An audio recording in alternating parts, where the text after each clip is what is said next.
اس کے برج کو کم کر رہے ہیں. اور تیسری سوال یہ کہ یہ پورا عمل کس حد تک عالمی مسابقت کے ساتھ ہم پلہ ہے اور اس میں ایک کمپیٹیٹیو ایڈوانٹیج کے ساتھ اپنی کنٹریبیوشن کر سکتا ہے. اسی پر انحصار ہے کہ وہ گروتھ کتنی دیر پا ہوگی. اس حوالے سے یہ گروتھ سینٹرز جو ہم بنا رہے ہیں یہ اس لیے بھی ضروری ہے کہ ہماری جو علاقائی ناہمواری ہے اس میں بہت زیادہ وہ سکیوڈ ہے کچھ ریجنز کے حوالے سے. ابھی ہم نے 20 پورسٹ ڈسٹرکٹس کا جو منصوبہ شروع کیا ہے تو اس میں پاکستان کے 20 پسماندہ ترین صوبوں میں سے پسماندہ ترین اضلاع میں سے 11 بلوچستان کے اندر ہیں. اور بلوچستان کا جو امیر ترین ضلع ہے وہ تقریباً پنجاب کے غریب ترین ضلع کے برابر ہے. تو اس قسم کی ناہمواری کو کوئی بھی صحت مند ڈیولپمنٹ کا جو ماڈل ہے وہ قبول نہیں کر سکتا. لہٰذا ہمیں ہر ریجن کے اوپر فوکس کرنا ہے کہ اس ریجن کی جو انڈاؤمنٹس ہیں ان کو کس طریقے سے ہم بہتر طور پہ ملک کی ترقی کے لیے کارآمد بنا سکتے ہیں, کس طریقے سے گروتھ پیدا کر سکتے ہیں اور گروتھ کے لیے کیسے ہم کامیاب کلسٹرز ڈیولپ کر سکتے ہیں. کیونکہ جب تک مکمل کلسٹرز نہیں ہوں گے اور کلسٹرز کے اندر ویلیو چینج پوری نہیں ہوں گی تو تب بھی آپ ویلیو ایڈیشن نہیں کر سکتے. اور اس کے لیے میں امید کرتا ہوں کہ یہ منصوبہ ایک پاکستان کے لیے اہم کردار ادا کرے گا.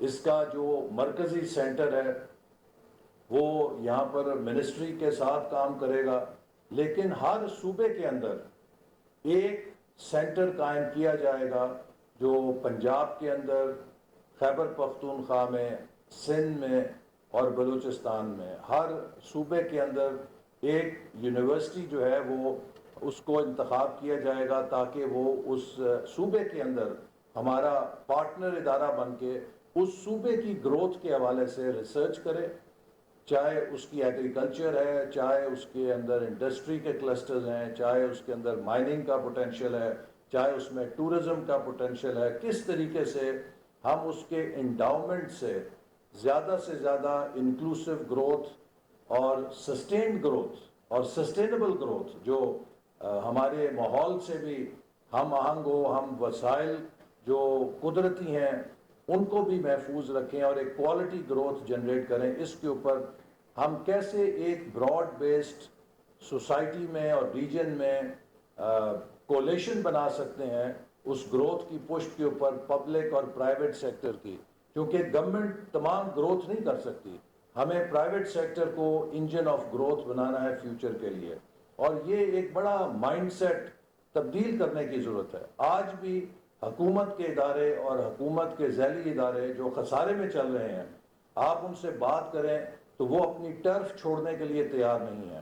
ایک امپائر بلڈنگ کی کوشش ہوتی ہے کہ ہم زیادہ سے زیادہ وسائل اور زیادہ سے زیادہ آپریشنز اپنی راجدھانی کے اندر لے لیں, کیونکہ کسی بھی افسر کی بادشاہی کا دار و مدار اس پہ ہے کہ اس کے پاس کتنا بجٹ ہے اور اس کے پاس کتنا ملازمین ہیں جو اس کے متحد ہیں.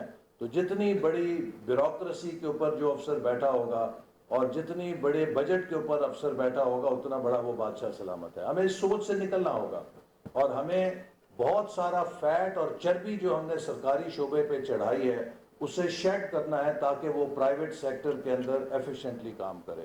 وہ شعبے جس میں پرائیویٹ سیکٹر انویسٹ کرنے کے لیے تیار ہے وہاں پہ پبلک سیکٹر کی سرمایہ کاری میرے نزدیک ایک جرم ہے.